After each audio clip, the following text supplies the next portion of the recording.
anga folibe aw bela jenen ye Cherifla jabaraso kanuna ka keni ni kuma ye aw ka jemuka ni o ye Sariya Blon. Sariya Blon kono bi lakananko obe anda wala saka laje Bamako ni a dafe dugu la lakanambaliya abe no lakanambaliya sababu ye mune kunjumum be ala wala sa lakanan ka se ka ke ni ya me ko here o koro lakanan de be no ola anga lakanambago sangani wati o jorome ola wala sa amunye jamana donye anga se ka lakana soro odla anana ni hakna bi le thème du jour l'insécurité grandissante à Bamako et environ défis et perspectives lakanambaliya Bamako ni anofe dugula o geleyawo ani fere mun saka soro la wala sa ko wala wala nye anye tibla mama minye Bamako police nyama baye ni oye contrôleur général de police saka buran silibe ale de ni ame ñogon fe bi wala saka on blasara ni konna na o yanga ma wole le directeur régional de la police nationale du district de Bamako le contrôleur général siaka buran silibe ana de ñogon fe wala sa aka blasara ni haknenka no yanga bi sigi kunye lakanambaliya Bamako ni anafa dugu bela jenena fere mun saka soro la gele belebele mun be ana don bi lakanambaliya en juye jumay kun jumon ba la ni ala sona bi ana odo ambolen ko ni kenaka an bela jene bi saka minge wala sa lafiya ka do jamana kono na ala sona ana o daira nyona ni sigin kono na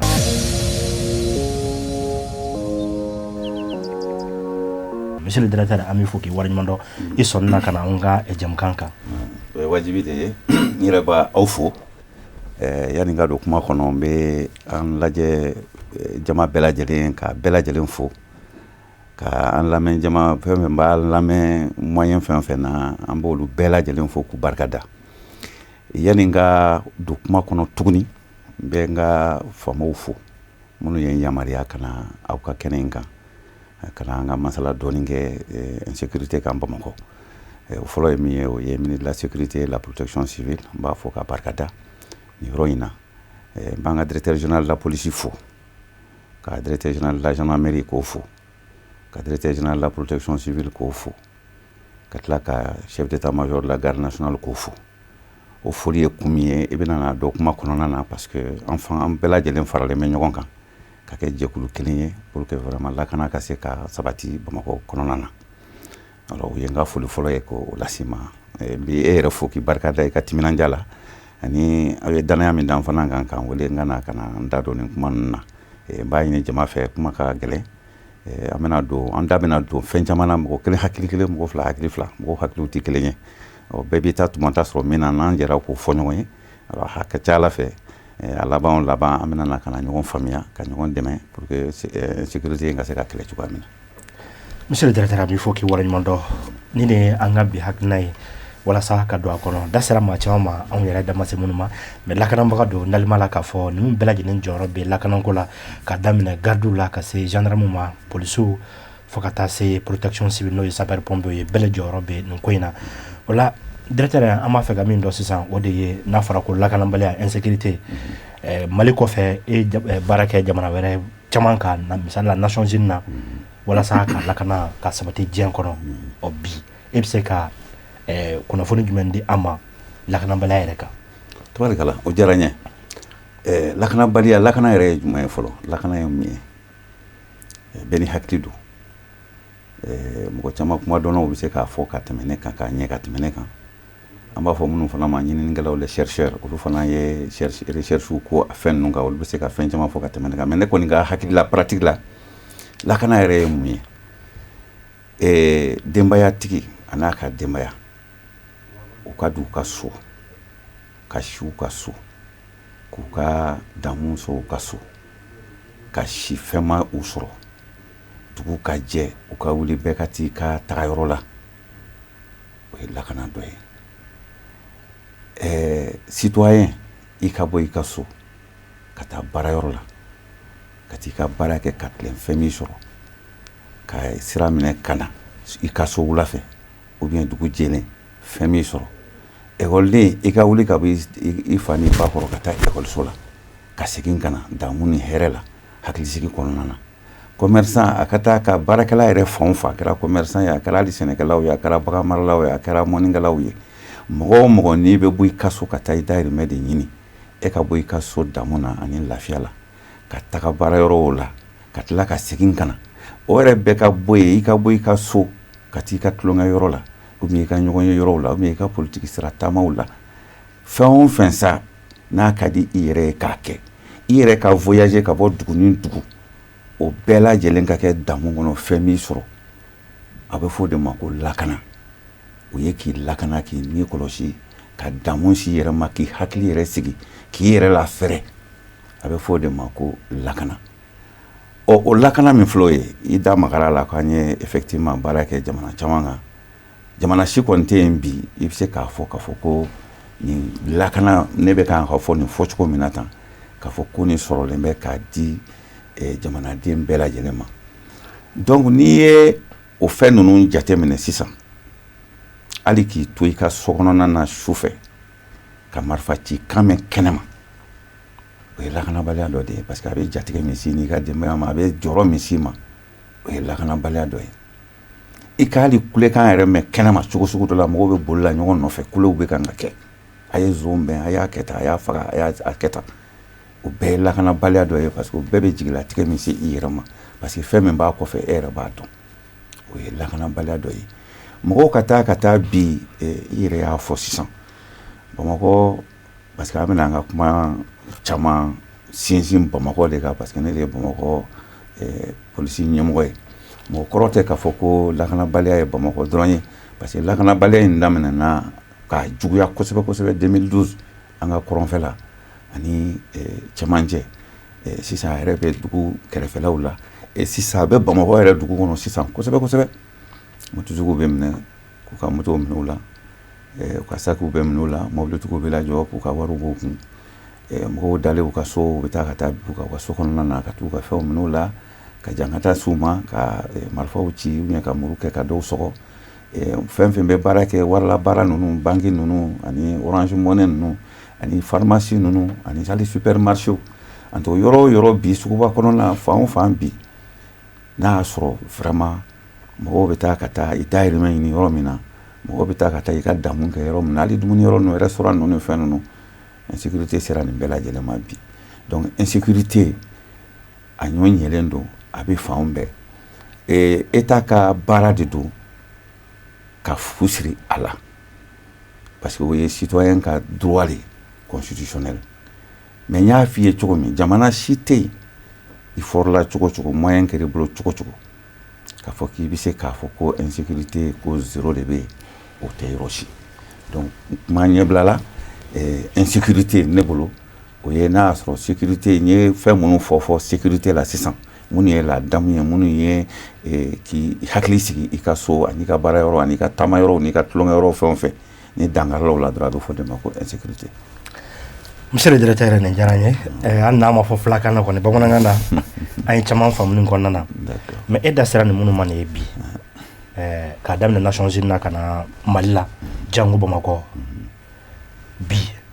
e bɛ se ka kun belebele jumɛn fɔ an ɲɛna ni lakanabaliya in kan Bamako ni a nɔfɛ dugu bɛɛ lajɛlen kɔnɔna na ani yɛrɛ ka analyse a kan. D'accord bon ne ka analyse a kan a kun ka ca i bɛ dɔ de fɔ ka dɔ to yen. N'i y'an Bamako yɛrɛ jateminɛ bi Bamako population bɛ taa environ 4 millions na fɔlɔ an tun tɛ ten dugu tun ma wara ka se o yɔrɔ la n'i yɛrɛ y'a jateminɛ kosɛbɛ a tun bɛ fɔ ko yɔrɔ o yɔrɔ tun ye Bamako dan ye kunun Bamako tɛmɛna o bɛɛ lajɛlen kan Bamako dan fosi t'a la bi jama cayara mɔgɔw cayara hakiliw cayara mɔgɔw yɛrɛ jogo yɛrɛ fana yɛlɛmana an fana bon an ka cɛkɔrɔbaw bɛ yen mais an fana ye denmisɛnninya kɛ quartier kɔrɔba minnu na Bamako yan o quartier kɔrɔba ninnu n'i y'a jateminɛ a waati la mɔgɔw tun bɛ se k'u ka so jɔ k'a kɛ ko bulonda min don fana u yɛrɛ tun tɛ ko k'a la yɛrɛ bulon bɛ kɛ dɔrɔn mɔgɔw bɛ don mɔgɔw bɛ bɔ ni min ma bulonda kɛ dɔw b'a kɛ ko dajalani o kɔrɔ ye mun ye koko de jɔlen bɛ ka donda k'a la mais hali porte yɛrɛ t'a la mais i bɛ a kɔlɔsi o waati la mɔgɔw tun bɛ tɛmɛ da la u tɛ don so kɔnɔ hali sokɔnɔdenw yɛrɛ waati dɔ bɛ se su heure dɔ bɛ se i yɛrɛ bɛ siran ka na don ka bulon cɛ ci k'i bɛ taa don so kɔnɔna na mais bi i bɛ koko jɔ k'a jɛɲa ka konbilende k'a la ka crochet k'a la ka fil barbelew ta k'olu kɛ kogo la k'a lamini ka gardien ta ka marifa d'a ma k'a sigi da la o bɛɛ lajɛlen na i dali ka so kɔnɔ u bɛna ka na dayɛlɛ da la o kɔrɔ ye mun ye bi mɔgɔw nataw bonyana mɔgɔw jogow yɛlɛmana hinɛ bɔra mɔgɔw dusu la maloya yɛrɛ bɔra mɔgɔw dusu la parce que a tun bɛ fɔ fɔlɔ la ko hɔrɔn ni ye suɲɛli kɛ hali k'i yɛrɛ faga mais bi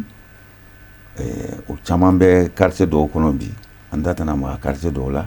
mais olu de tɔgɔtigiw ye quartier dɔw la bi n'u taara ka taa miliyɔn caman minɛ mɔgɔw la u nana ka n'u sigi u b'a fɔ nin kamalen ye mɔgɔ sɛbɛ ye dɛ a bɛ nin bɛɛ ma a bɛ nin dɔn ta a bɛ nin bɔ ta mais a bɛ baara min na mɔgɔ si tɛ ɲininkali kɛ a bɛ baara min na donc n'o bɔra yen économiquement jamana fɛnw yɛlɛmana o fɔlɔ la i tun tɛ banque ninnu tun man ca orange money ko tun tɛ yen hali moto caman ba sisan olu tun tɛ yen parce que i y'a ye sisan an ye attaque fɛn gérer kɔsan in na a bɛɛ ye mototigiw de u tɛ mobili ta ka taa nin yɔrɔ si la u bɛ moto de ta moto 2 mɔgɔ 4 u bɛ taa don jama na ne ye ni jama mototigi 200 mototigi 300 n'olu bɛ ɲɔgɔn cɛmancɛ la mɔgɔ t'a dɔn min bɛ min kun i t'a dɔn min ye bandi ye i t'a dɔn min ye zɔn ye i tɛ mɔgɔ si kɔnɔ dɔn donc u b'u to o de la u bɛ dɔ bɛlɛn ou bien u y'a ye dɔ bɔra banque dɔ la sisan u bɛ tugu a nɔfɛ ka taa a lajɔ 2 bɛ jigin ka soit u bɛ moto minɛ a la u b'a bolo fɛnw minɛ a la c'est-à-dire a technique ka ca donc kun caman de b'a la bi kow yɛlɛmana jama cayara nataw cayara mɔgɔw bilama tɛ siran mɔgɔw tɛ malo ni ko mɔgɔw tɛ malo hakɛto b'o kuma kan parce que o tɛ bɛɛ lajɛlen ye mɔgɔ minnu bɛ kojugu kɛ olu de ko don u tɛ maloya ka ko dɔw kɛ o de ye o kun damadamani an bɛ se k'o fɔ halisa an bɛ don a détails kɔnɔ après mais an b'o kun damadamaniw fɔ en même temps technologie aujourd'hui technologie développée don i b'a kɔlɔsi sisan o de kosɔn hali semaine tɛmɛna an y'a fɔ an ka police commissaires ye u ka rafles ni contrôles kɛ banque da ninnu na yɔrɔ o yɔrɔ ni wariko fɛn bɛ ɲɛnabɔ yɔrɔ o yɔrɔ la u ka taa contrôle sɛbɛ kɛ parce que dɔw bɛ t'u sigi dɔrɔn téléphone b'u bolo u bɛ jateminɛ de kɛ bon n'u ye dɔ nana ni mobili ye ka na mobili jɔ a bɔra ni saki dɔ ye ka na a taara ka taa wari ta hali n'u t'a dɔn wari hakɛ min don u kɔni b'a dɔn k'a fɔ karisa a bɔra ni wari dɔ ye u bɛ se ka téléphone ci ayiwa karisa bɔra nin tenue de b'a la nin fini de b'a la nin fugula de b'a kun na nin mobili sina de b'a kɔrɔ a bolo donc u bɛ taa ka taa kunbɛn ka taa lajɔ a ɲɔgɔn caman kɛra an da bɛna don a dɔw la a ɲɔgɔn caman kɛra Bamakɔ yan alors u bɛ taa ka taa dankari u la donc téléphone de b'u ni ɲɔgɔn cɛ i b'a fɛn o fɛn ye k'a fɔ an bɛ t'u fɛn fɛn min na i bɛ taa ka taa téléphone ninnu sophistiquélenw sɔrɔ u ka so u bɛ moto ɲɛnamabaw sɔrɔ u ka so fɛn caman donc o fana bɛ facteur dɔ de ye min ye insécurité fana bonya fɛn caman fana bɛ yen bon parce que duguba a lajɛ sisan Bamakɔ Lamini quartier dugumisɛnnin fɛn fɛn tun bɛ yen a bɛɛ kɛra quartier périphérique ye bi n'u nan'u ka tiɲɛniw kɛ kɔnɔna na u bɛ motow ta dɔrɔn ka taa ka t'u da yen n'u taar'u da yen u sɔrɔ man di u bɛ se ka ye technologie système dɔw de la an yɛrɛ bolo pour que k'u nɔfɛ bɔ ka t'u ɲini k'u ye k'u minɛ ka na n'u ye commissariat la donc n bɛ se ka kun damadamani min fɔ fɔlɔ en attendant o ye nin ye. Monsieur le directeur ni diyara n ye ni i ka kuma kɔnɔ an ye walawalali sɔrɔ min na ka faamuyali sɔrɔ mais ni nin bɛɛ jateminɛ sisan i bɛna ye k'a fɔ a y'a caman kɛ an yɛrɛ ye a caman kɛnɛ kan i ni ka commissaire Bamakɔ kɔnɔ dɔw bɛ minɛ i bɛna ye k'a fɔ marifa b'u bolo mais tenue militaire sɔrasi tenue walima polisi tenue a kɛra tenue sugu sogo ye yamaruya tɛ sibiri bolo ka min dɔn i b'o sɔrɔ la mais bi an bɛ se k'a fɔ olu bɛ sɔrɔ cogo jumɛn na monsieur le directeur ni a y'a sɔrɔ lakanabagaw yɛrɛ tɛ complice a ko la. Bon lakanabaga bɛ se ka kɛ complice ye mais ça c'est o ye cas rares de ye tenue sɔrɔli bi c'est la moindre des choses yɔrɔ caman na bi i b'a ye u bɛ taa ka taa polisi dɔ bien gendarme dɔ bien sɔrɔsi dɔ bien garde dɔ ka taa ka so ka taa ka minɛnw bɛɛ cɛ i bɛ bɔ ni tenue minnu ye u bɛ tila k'olu de don dɔw bɛ u b'a suɲɛ yɛrɛ de dɔw bɛ u b'a kala fana k'a don u kana bere ninnu sɔrɔli bi c'est la moindre des choses i bɛ an ka nin tenue ninnu caman bɛ yen marché de don marché minnu don a bɛ di minnu fana ma olu fana bɛ na n'a stockiw de ye mais est-ce que olu dɔw a dɔw tɛ suɲɛ u bolo wa u t'a kalama wa a bɛ se ka kɛ o y a tout ça bon n'a kɛra marifa kɔni ye marifa kɔni o bi sɔrɔ fan bɛɛ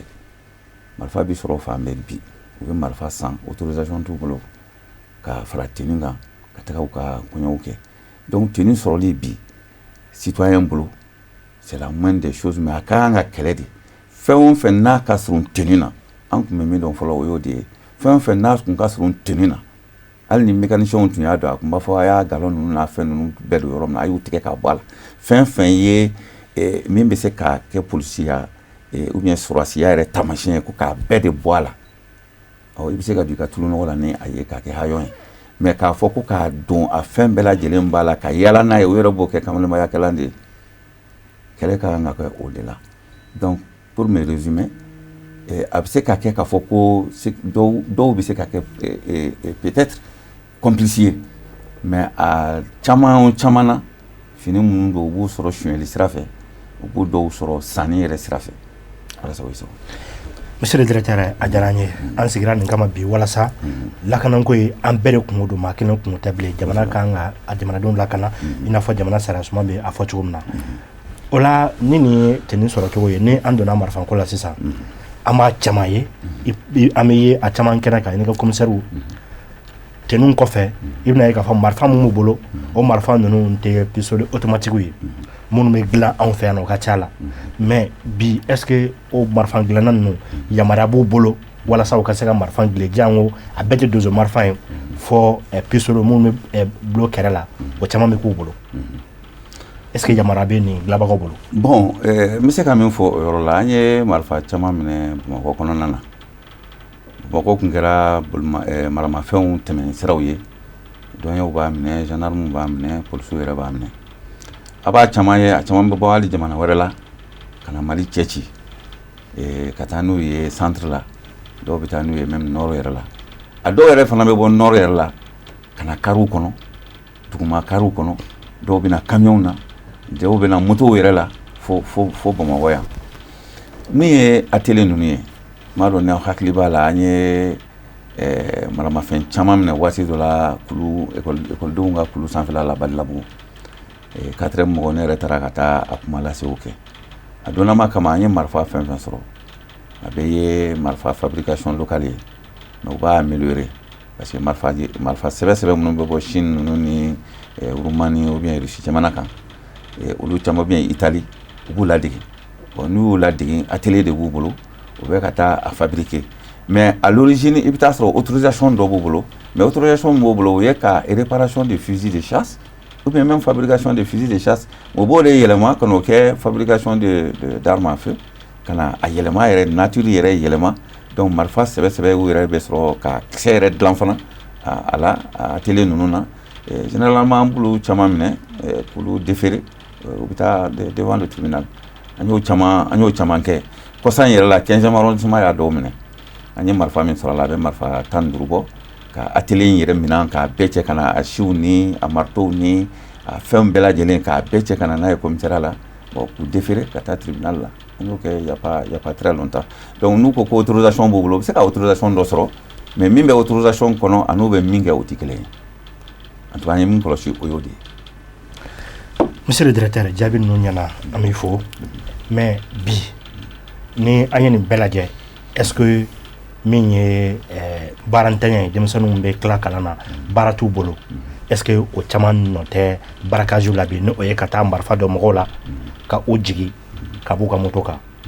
est-ce que chômage sen dara n'o ye baarantanya ye denmisɛnninw. bon chômage yɛrɛ ye mun ye fɔlɔ baarantanya ye mun yɛrɛ ye fɔlɔ bɛɛ n'i ka jaabi don ne min sigilen filɛ yanni ne yɛrɛ ka kɛ policier ne tun bɛ école la mais ne tun bɛ n to école la ka baaramisɛnnin caman kɛ n bolo koyi k'an ka fɛnmisɛnninw san n yɛrɛ ye quartier o bɛ Bamakɔ yan ne ye ɲɔsi mansin bolo a kɔnɔ o y'a sɔrɔ n bɛ lycée la ne y'o kɛ yan baara caman bɛ yen u b'a fɔ baara n'a fɔra dɔrɔn baara dɔrɔn e bɛ service dɔ la i ye policier ye ou bien i ye commandant ye ou bien i bɛ sɔrɔsiya la ou bien i bɛ douanier la ou bien i bɛ dɔgɔtɔrɔya la ou bien i bɛ juge la k'o ye baara dan t'o ye o dɔw yɛrɛ bɛ yen i b'o d'olu ma bi o t'o fɛ baara dɔw bɛ yen dɔw bɛ se k'a kɛ mais u tɛ sɔn k'a kɛ jogo suɲɛli bingani o ye jogo de ye koyi ni jogo tɛ mɔgɔ minnu bɛ taa ka taa bin commerçants kan ka miliyɔn 20 miliyɔn 30 minɛ u la su kelen o mɔgɔ 3 bɛɛ tɛ miliyɔn 10 sɔrɔ ni e ye miliyɔn 10 sɔrɔ ni baara ko de don a ɲɛ yɛrɛ ma o miliyɔn 10 tɛ baara dɔ sɔrɔ e ye k'e cogoyaw yɛlɛma maa dɔw bɛ yen u y'a dɔw kɛ ka butikiw jɔ ka supermarchés jɔ a wariw la ka tila ka yɛlɛma ka kɛ so ye tuguni jogo de b'a la parce que n'i ma tamakiya ka mɔgɔninfin ka sɔrɔ ntaraki ka b'a bolo k'a ni bɔ a la nafolo nɔfɛ o ye jogo de ye ne bolo o tɛ chômage ye chômage bɛ se ka gɛlɛya nati mais ka gɛlɛya kɛ fo kana se ka taa bin mɔgɔw kan ne kɔni bolo o ye jogo de ye baaraw bɛ baara la mɔgɔw bɛ se k'a kɛ bi le chômage en tout cas c'est relatif ne yɛrɛ bolo dɛ c'est relatif parce que dɔ bɛ yen bi niveau min t'i la i b'a fɛ k'o place ta dɔ bɛ yen bi diplôme min t'i bolo ou bien expérience min t'i la i b'a fɛ k'o place ta ni e ɲɛ bɔra o place fɛ e m'o sɔrɔ e b'a fɔ k'i ye chômeur ye i bɛ taa ka taa bin mɔgɔw kan non man ka taa bin mɔgɔw kan sariya tɛ mɔgɔ si yamaruya fɛn min t'i ta ye i ka taa o ta k'o k'i ta ye sariya tɛ mɔgɔ si yamaruya bi i ka maramafɛn ta ka yɛlɛ moto e yɛrɛ k'a jateminɛ n'u ye wari nin sɔrɔ dɔrɔn o la ne ma u bɛ taa moto kura de san u bɛ taa labɛn kuraw kɛ k'u yɛrɛ tɔ labɛn ka telefɔni kuraw san fɛn fɛn bɛ se ka u tunun polisiw la k'olu fɛnw dilan donc jogo de don chômage ne yɛrɛ kɔni bolo chômage bɛ na ni gɛlɛya kɔni ye an kan parce que ni i denw ni baara t'u bolo u ma se ka fɛɛrɛ wɛrɛ sɔrɔ diplôme sɔrɔlen kɔfɛ u bɛ se ka ɲɛbɔ u tɔɲɔgɔnw fɛ mais fo kana se ka na kɛ ka droguw ta ka suɲɛliw kɛ ka bin mɔgɔw kan ne kɔni bolo dɛ ne kɔni bolo mala tiɲɛ tɛ ban ne kɔni bolo o kɔni o ye jogo de jogo juguya de ye o ye ne yɛrɛ bolo. Monsieur le directeur a diyara n ye sisan min ye maramafɛn ko nin parce que ni a jateminɛ sisan ko maramafɛn foyi t'u bolo an karamɔgɔ ko ten ko e kamalen ne yɛrɛ kamalen n'i y'a mɛn an bɛ siran tenitigi ye marifa de b'a bolo a kan ka baara kɛ n'o ye cakɛda min sigilen bɛ walasa ka se ka o maramafɛn ninnu n'o ye la prolifération des armes légères de petit calibre ka se k'u kɛlɛ ni bi a ɲɛmaa bɛ colonel major Nema Sagara bolo baaraɲɔgɔn jumɛn bɛ o ni polisi ni ɲɔgɔn cɛ walasa ka se ka lakanabaliya kɛlɛ ka sabu kɛ maramafɛn ninnu tununi n'u minɛli ye. Tubarikala i ka kuma ye tiɲɛ ye effectivement marifa tigiya a n'a dɔn olu de bɛ mɔgɔw bɔ ɲɔgɔn na bandi ninnu caman bɛ marifa b'u bolo a dɔw bɛ u yɛrɛ t'a ɲɛ dɔn kosɛbɛ dɔw yɛrɛ fana bɛ yen civiliw la u bɛ marifa ta k'a san dɔrɔn k'a bila u kun k'a fɔ k'u b'u yɛrɛ lakana n'a ye papiye t'u bolo fɛn wɛrɛ fana t'u bolo o bɛɛ de bɛ dɔ fara gɛlɛya kan ne ye marifa san k'a bila n ka mɔbili kɔnɔ n b'a dɔn cɔ autorisation tɛ n bolo dɔ nana ka na o mɔbili in suɲɛ ka taa n'a ye a y'a f'i ye a ye marifa in y'a kɔnɔ a bɛ dɔ de fara ko kan c'est pour que hali anw yɛrɛ polisiw an b'a fɔ an ka denmisɛnninw ye tuma bɛɛ an b'u ka marifaw contrôler n'a y'a sɔrɔ u ka marifaw b'u cɛ la an b'a f'u ye ni marifa dir'i ma a bɛ komi i den de i b'a mara cogo la mɔgɔ si kana se ka a sɔrɔ parce que ni mɔgɔ o mɔgɔ n'i ye marifa sɔrɔ bi a bɛ taa ka taa tiɲɛni min kɛ n'a ye yala ka ɲɛdɔn e min tɔgɔ b'a la a numéro bɛ e min tɔgɔ la e fɔlɔ de bɛ ɲangi alors i ye service min fɔ sisan service in tun bɛ présidence de ka bolo kan fɔlɔfɔlɔ la mais u nana ka na bila sécurité ka bolo kan pour que n'u ka se ka gɛrɛ ɲɔgɔn na kosɛbɛ ka baaraw kɛ effectivement colonel major Nema Sagara a bɛ activité fɛn o fɛn kɛ a bɛ an invité a la an bɛ taa ka taa an se ye min ye an b'o kuma la an b'o fɔ ale yɛrɛ se ye min ye explication na a b'o kɛ donc u ni an bɛ jɛ effectivement ka baara caman kɛ ni an ye marifa fɛn fɛn minɛ sisan an bɛ mɔgɔ fɔlɔ minnu informé o ye olu de ye parce que olu fana kan ka répertoire dɔ de kɛ parce que u ka antenne bɛ fan bɛɛ o antenne ninnu olu ni polisiw bɛ bolo bɛ ɲɔgɔn bolo donc ni marifa min minɛna dɔrɔn donc an b'o olu numéro n'o fɛnw bɛɛ bɛ taa pour que k'a tracer a bɛ f'o ma ko traçage parce que ni marifa ninnu ma tracer a bɔra yɔrɔ jumɛn na ka se yan a tun kan ka taa yɔrɔ jumɛn na n'a taara a bɛ taa kɛ mun ye o bɛɛ de bɛ jate minɛ donc an ni effectivement colonel major Nema ka service an bolo bɛ ɲɔgɔn bolo pour que ko baaraw nɔgɔya kosɛbɛ pour que vraiment dankari ka kɛ marifa ko in na parce que marifa ko in m'a fɔ ko maramafɛn don wa yɔrɔ ni maramafɛn kɔni bɛ circuler mɔgɔ min ni e bɛ restaurant na aw sigilen bɛ k'aw ɲɛ jɔ ɲɔgɔn na marifa b'a kun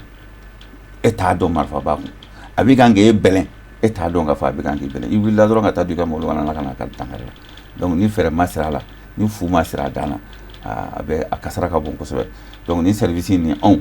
vraiment an bolo bɛ ɲɔgɔn bolo an bɛ baara kɛ vraiment an tɛ foyi si dogo ɲɔgɔn na an bɛ baaraw kɛ ɲɔgɔn bolo marifa minnu mana minɛ u bɛ taa yɔrɔ min na a bɛɛ bɛ fu ye a bilala tribunal ka bolo kan greffier y'a ta en charge etc etc a bɛɛ bɛ d'u ma et puis an bɛ rencontre aussi périodique fana kɛ. Monsieur le directeur a diyara n ye an bɛ fo bi an bɛ jamukan datugu yan mais ni Ala sɔnna waati wɛrɛ an bɛna ka na ɲininkali wɛrɛw k'i la min ye commissariat joli bɛ Bamakɔ yan commissariat ninnu fana kɔnɔna na u ka baarakɛyɔrɔ ye jumɛnw ye dɔw bɔra Bamakɔ kɔnɔna na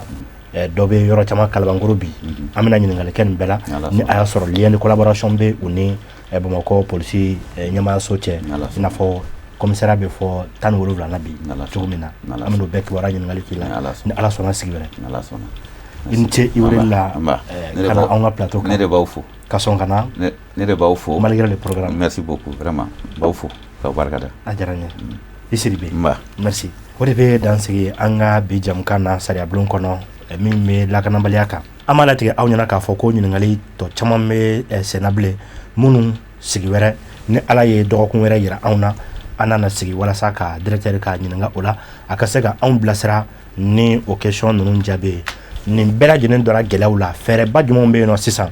an bɛ se k'an sigi ni min ye k'a fɔ ko lakanabagaw bɛ k'o kɛ walasa ka lakanako ka a tɛmɛ nin bɛɛ kan walasa an ka se ka hɛrɛ sɔrɔ an ka denbayaw kɔnɔna na taa ka segu ka se ka nɔgɔya ni Ala sɔnna dɔgɔfara wɛrɛ an da bɛna se o bɛɛ lajɛlen ma fɛɛrɛ minnu sigira sen kan walasa ka lakanabaliya k'a kɛlɛ Bamakɔ ni a nɔfɛ dugu bɛɛ lajɛlen na f'a ka diya fo ka taa se Mali ma anw jɔyɔrɔ jumɛn bɛ a la a bɛ fɔ min ma ko police de proximité ni o ye ka lakana gɛrɛ sigidaramɔgɔw la n'Ala sɔnna bi nafa b'a la o nafa ninnu a bɛna da so dɔ la k'o ɲɛfɔ aw ɲɛna dɔrɔn nataw la ni Ala sɔnna o la an b'a fɔ Sariya Blon kɔnɔ dɔgɔfara wɛrɛ o sigi kana fɔ aw kɔ walasa aw ka se ka bɔ nin bɛɛ gundow kalama min ye sécurité proximité ye an ka se ka kunnafoni kibaruya bɛɛ lajɛlen dɔn anw jɔyɔrɔ min b'a la numéro vert mun dira walasa i dalen i ka so crédit kun i ka se ka weleli kɛ ka kibaruya di lakalamɔgɔw ma an b'o numéro nun bɛɛ lajɛlen di aw ma a k'a mɛn waati wɛrɛ salamu aleykum wa rahmatulahi taala barakɛtu